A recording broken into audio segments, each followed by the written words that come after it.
Terror update. The FBI reveals new information linking the San Bernardino shooting suspects with jihad. Debating national security.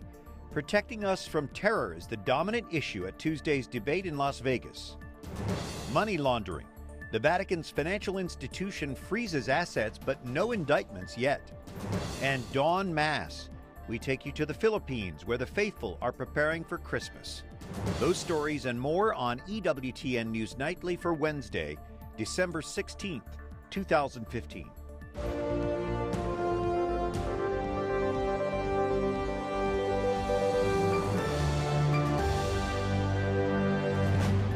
Good evening from Washington. Thank you for joining us. I'm Brian Patrick with your news now. Breaking news tonight from the recent San Bernardino terror attack. The FBI director today says the shooting suspect pledged allegiance to jihad in late 2013 using direct messaging on Twitter. The FBI would not have been able to see this information without a court order. We go to the White House for more on this story with Lauren Ashburn. Lauren? Brian, what we are seeing is that the FBI says it's very difficult to clamp down on online recruiting. And without tech companies' help, it seems like there's no solution in sight. Everybody in this room knows this, but it's worth reminding folks that your parents' Al-Qaeda was a very different model than the threat we face today. FBI Director James Comey spoke out again this morning about the challenges facing law enforcement. He blamed the issues primarily on social media, saying it was an easy way to crowdsource potential terrorists. The threat came from ISIL through social media, which had revolutionized the way all of us connect to each other, and they made it revolutionize terrorism because they sent their twin-pronged message of come or kill out through the chaotic spiderweb, especially of Twitter. He called ISIS's recruiting a chaotic spider web and repeatedly used what he believed to be ISIS's mantra, come or kill. And he outlined why the FBI can't track encrypted mobile messaging apps. The most dangerous people to us that we are tracking disappear when they are on the cusp of the most dangerous manifestation of their radicalization. That is a big problem. We call this the Going Dark Challenge. Last week, the director went before the Judiciary Committee asking if a judge issues an order for encrypted information, a tech company should be able to figure out a way to get that information to the judge. Lawmakers pushed back, saying the government shouldn't be telling companies how to operate. Brian, this is a classic privacy issue, and there are many people who say this type of conversation should not even be happening in the public square. And Lauren, what is the word today from the Homeland Security Secretary on updating the terror alert system? He came out today, Secretary Jay Johnson came out, and he said that he has come up with a new advisory level called a bulletin. And then he issued that bulletin. And it says that we will now see increased police presence at public events. Lauren Ashburn at the White House. Thank you, Lauren. Meanwhile, the U.S. meets with Iraqi military and political leaders trying to expand the fight against ISIS. Defense Secretary Ash Carter makes an unannounced trip to the war zone, trying to broaden U.S. assistance. Iraqi leaders are reluctant to embrace a U.S. plan to send more attack helicopters and more troops into that fight. And on Capitol Hill here in Washington, Republicans and Democrats reach a deal on the budget. Now party leaders push to pass a Christmas compromise through the House and Senate by the end of the week. Jason Calvi is here with more. Jason? Brian, the House will vote on a tax package on Thursday and then the spending bill on Friday. There are winners and losers in both parties. Republican victories include lifting a ban on exporting crude oil, getting some permanent tax breaks. Democrats won wind and solar energy credits and tax credits for college costs, children, and lower-income families. Representative Jim Jordan, the House Freedom Caucus chairman, is disappointed two issues weren't included in the budget. Making it harder for Syrian refugees to enter the U.S. is one. The other, protecting conscience rights and cutting Planned Parenthood funding. So, those are the things we wanted. It's frustrating. It seems so obvious to me when you have the overwhelming support of the American people for that, for those issues. It makes no sense not to include them. Meanwhile, our White House correspondent Lauren Ashburn asked the White House if the deal is a sign of a new bipartisan leadership under House Speaker Paul Ryan. There certainly has been a willingness on the part of Speaker Ryan and other leading Republicans in Congress, he wasn't the only person involved, in trying to find common ground between Democrats and Republicans. Congressman Chris Smith tells me Speaker Ryan fought to include the pro-life language in the budget, but he says the president and his party wouldn't budge. Brian? So, Jason, will the president sign the tax and spending bill? The White House has indicated the president will do that, but first, the Senate and the House need to approve them. All right, thank you, Jason Calvi. We'll have more analysis in just a little bit. Meanwhile, security tops the list of issues debated by the Republican presidential candidates in Las Vegas Tuesday night on CNN. The Republican presidential hopefuls all say they have a plan to stop ISIS and keep America secure, but no surprise, personalities clashed. Donald, is great at the one-liners, but he's a chaos candidate, and he'd be a chaos president. He would not be the commander-in-chief we need to keep our country safe. Jeb doesn't really believe I'm unhinged. He said that very simply because he has failed in this campaign. It's been a total disaster. Nobody cares. Senator Ted Cruz, who's gaining ground in recent polls in Iowa, spent much of his time taking on fellow Senator Marco Rubio, mostly on their voting records on immigration and national security. As far as Ted's record, I'm always puzzled by his attack on this issue. Ted, you support legalizing people who are in this country illegally. Ted Cruz supported a 500% increase in the number of H-1B visas, the guest workers that are allowed into this country, and Ted supports doubling the number of green cards. It is not accurate what he just said, that I supported legalization. Indeed, I led the fight against his legalization and amnesty bill. Carly Fiorina says neither is up to the task of being president. To wage war, we need a commander-in-chief who has made tough calls in tough times and stood up to be held accountable over and over, not first-term senators who've never made an executive decision in their life. Meanwhile, Donald Trump denies hints he's considering a third-party run. I am totally committed to the Republican Party. I feel very honored to be the front runner. Meanwhile, Kate Martell, political reporter for The Hill, is joining us in studio. What do you look for from the polls in the next coming days or so? Well, the two people I'm most interested to see are Jeb Bush and New Jersey Governor Chris Christie. They both had outstanding performances yesterday, and the reason I say outstanding is because people had written off both of them as nominees. Chris Christie was on the happy hour debate stage for the last debate and rose back to the main debate stage, while Jeb Bush is polling right now at 4% nationally. So I think it's interesting to see that they both had strong debate performances, and can they really come back? I think the other two people are to notice in the coming debate days, in the coming poll days, are Senators Marco Rubio and Ted Cruz. They both have carved out their bases of support, and they're really showing that they can potentially be the nominees if it's against Donald Trump when it comes down to the end. So it'll be interesting to see where they land. These national polls, are they really accurate in predicting how people will vote? So it's an easy mistake to look at national polls. National polls do show what people are feeling that day, but actually if you want to look at where the voters are thinking, you need to look at the early states. That's Iowa, New Hampshire, South Carolina, and Nevada. That's what people are really thinking, and that's what's going to come down to the states. And I think it's also interesting to note that yesterday's debate was the last one of 2015. We have 7 weeks until the Iowa caucuses, and yes, the polls are starting to matter, and they're starting to show what people are actually thinking and what could translate into votes, but still, 7 weeks away, a lot can happen. And just one more debate before the Iowa caucus, right? One more debate before the Iowa caucuses, yes. 2016. Kate Martell, thanks for joining us tonight. We appreciate the insight you had. Thanks so much for having me.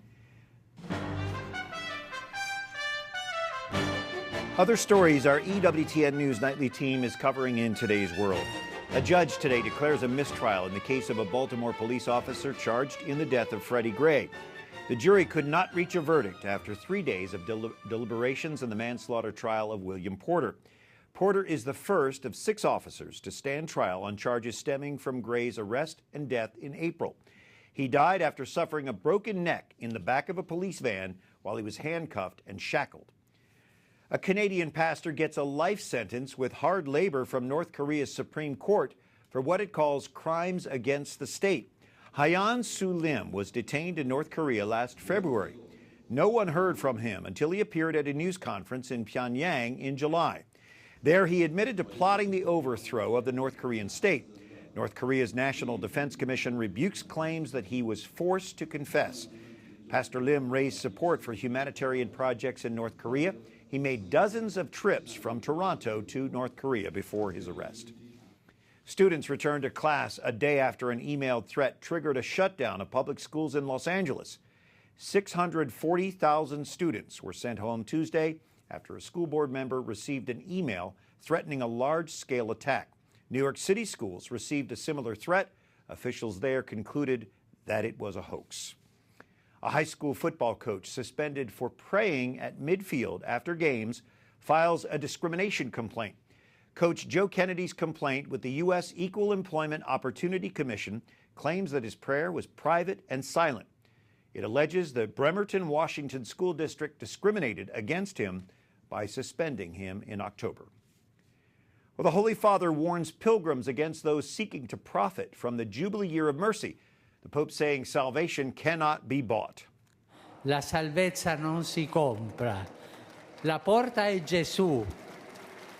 E Gesù è gratis. The Pope's warning comes a day after thousands of fake apostolic blessings were seized from a souvenir shop near the Vatican. The Vatican asked pilgrims to be vigilant not only of terror threats, but also scam artists. Vatican prosecutors launched 13 investigations into suspected money laundering this year. A new report reveals that the equivalent of about $12 million has been frozen by the Vatican's financial institution. European anti-money laundering experts published these findings. They praised the Holy See for addressing most of the legal loopholes that they flagged in a 2012 evaluation. But their report says prosecutors have yet to hand down any money laundering indictments. Tommaso De Russa is the director of the Vatican's Financial Intelligence Authority. That's the office that oversees financial reform in the Vatican. Tommaso, I know you can't name names, but can you give us any idea who these blocked accounts belong to? Are they companies, individuals? Good evening, Brian. Thank you.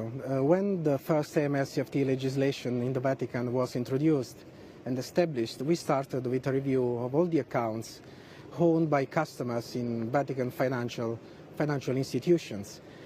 And at the end, the decision was to close, considering the total amount of customers of 15,000, to close 4,800 customers, not considered in line with the new AML-CFT legislation and the categories of customers allowed to have services in the Vatican City States. So without entering into details, they were natural or legal persons not belonging to the organization of the Catholic Church, to the Holy See and Vatican City State. So who is allowed to have a Vatican account, and why do people want them so much?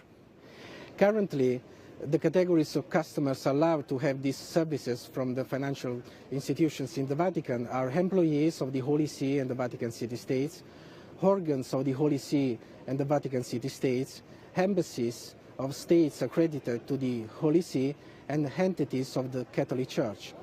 The financial institution of the Vatican is an instrumentality, is an entity of the Holy See, so this is conceived as to be a service to the Church and to the entities of the Holy See of the Catholic Church.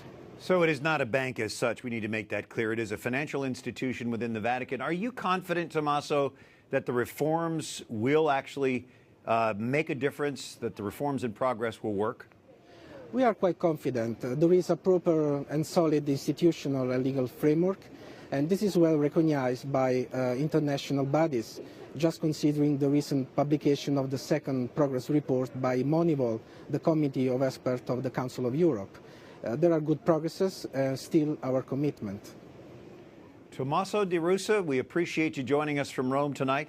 Thanks for your insight on this very important topic.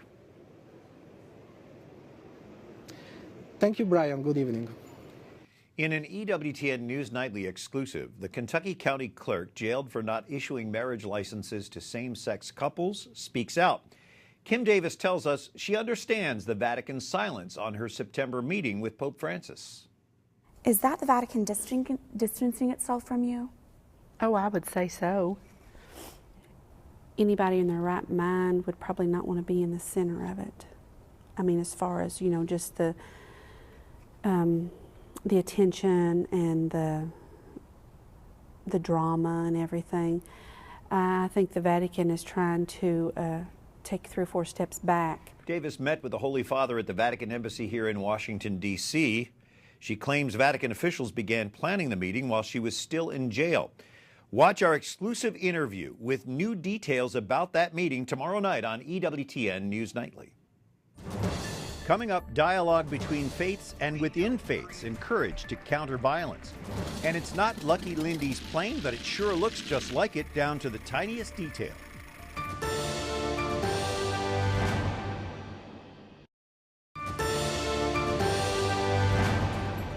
Raise your voice and tell the good news. Behold, the Lord God comes with power.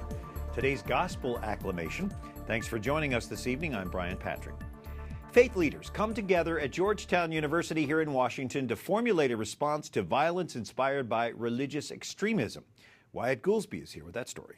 Yeah, Brian, today's meeting brought different people of faith together to pray for solidarity, understanding, and peace. The biggest surprise, though, came when Vice President Joe Biden made an appearance hugging a Muslim student who had just spoken about her faith.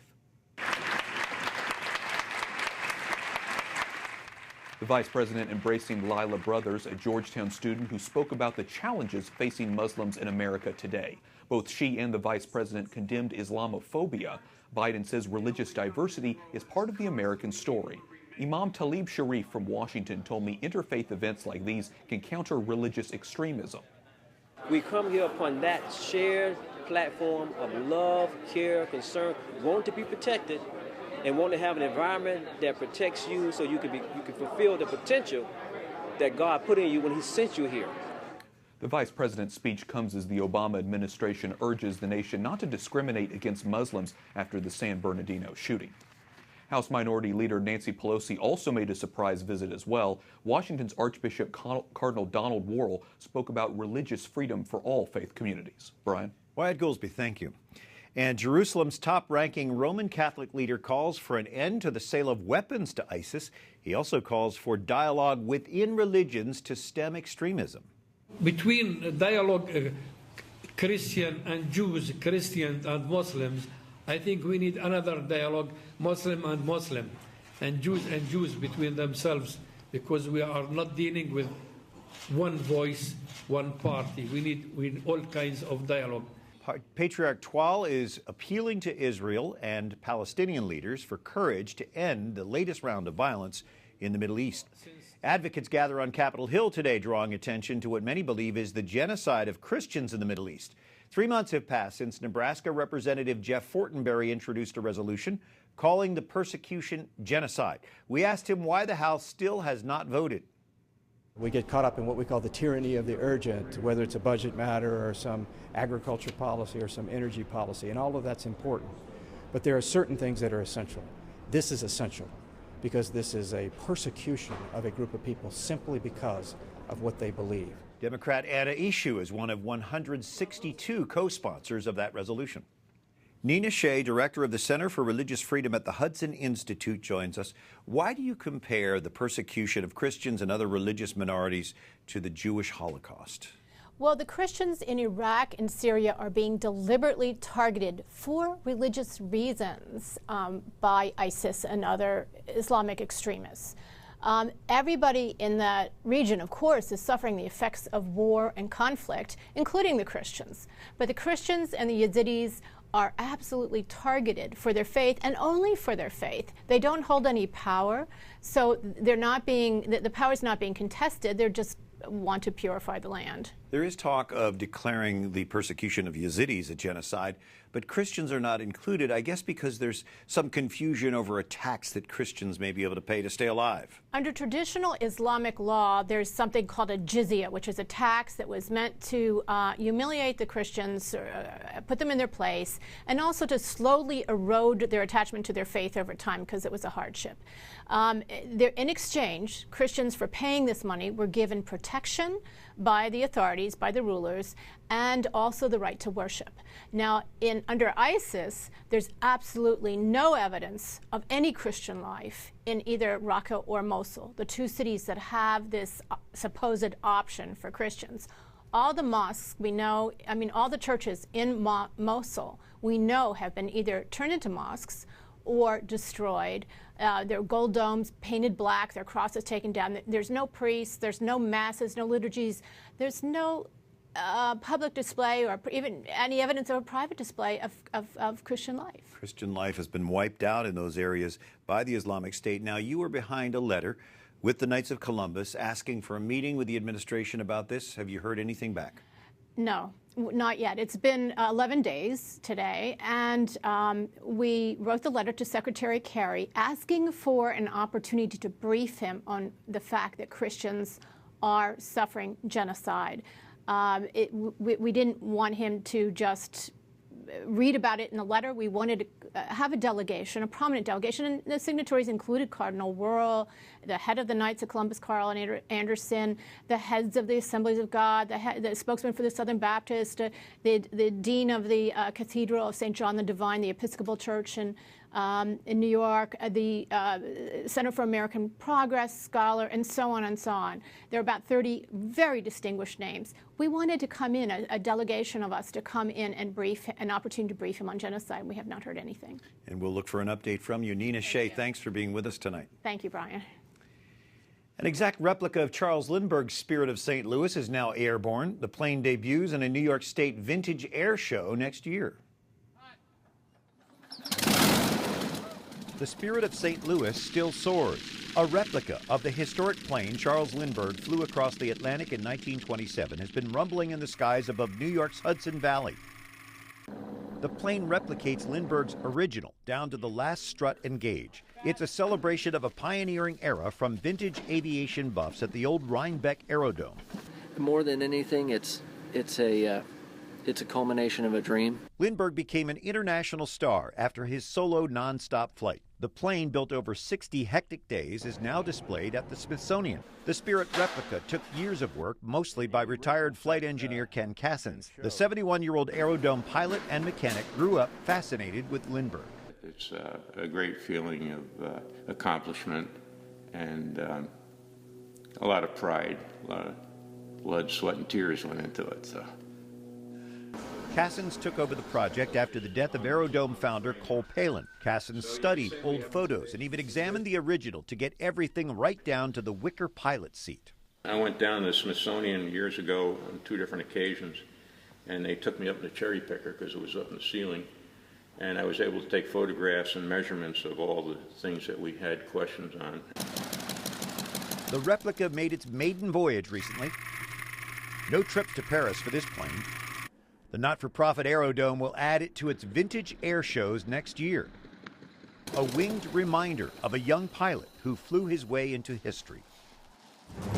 Up next, markets react to reports of the first interest rate hike from the Federal Reserve in nearly a decade. And a centuries-long tradition continues as Catholics in the Philippines begin a Christmas novena with dawn mass.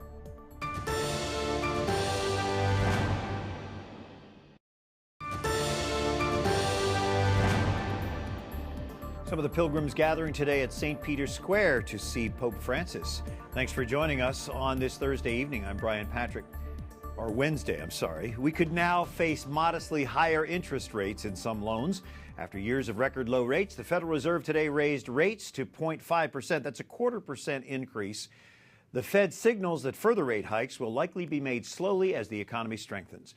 Back to the budget bill now. Bill Hoagland, Senior Vice President of the Bipartisan Policy Center, spending more than 2 decades as a staff member of the Senate Budget Committee. What do you see as the good and the bad of Congress in this package, this agreement? Thank you, Brian. The good news here is, of course, is the government will continue to function. It will not shut down this evening as it was originally planned if we had not had reached this agreement. The good news also is that there's some sensible policy provisions in this particular proposal, and as it relates to lifting the oil import ban, export ban, having a child tax credit, making the R&D tax credit, the research and development tax credit permanent over a period of time. These are all good aspects of the particular package that they are considering. And most importantly, of course, it appears to be, it'll be a bipartisan agreement going What's the forward. bad side? The bad side of this is, of course, that it costs a lot of money. It'll be somewhere in the neighborhood of about $800 billion that's added to our deficit going forward, 160 of that in this year alone. It's unfortunate that we can't do this in a way that can make it fiscally responsible without adding to an already a $19-20 trillion debt that we have on the same day that the Federal Reserve is raising interest rates. You called it a messy road to this agreement. How do we clean up that act? Well, I think we clean it up we do it the real regular order, which means that we pass individual bills on time. We don't do this at the end of the rush to get out of town for a holiday season and put it all in one big package. We do it the way it's supposed to be done, which is take these individual bills throughout the year, don't do it at the last minute, and cram it into one large 2,000-page bill. Bill Hoagland, thanks for your insight. We appreciate you. Well, Catholics in the Philippines prepare for Christmas with a tradition dating back centuries. They attend Mass at dawn in Las Piñas, beginning a novena leading up to Christmas. The faithful came in the rain to observe the tradition known as Simbang. They tell us they're seeking divine help and giving thanks for their blessings. And on that note, for the EWTN News Nightly team, I'm Brian Patrick. Good night. God bless you.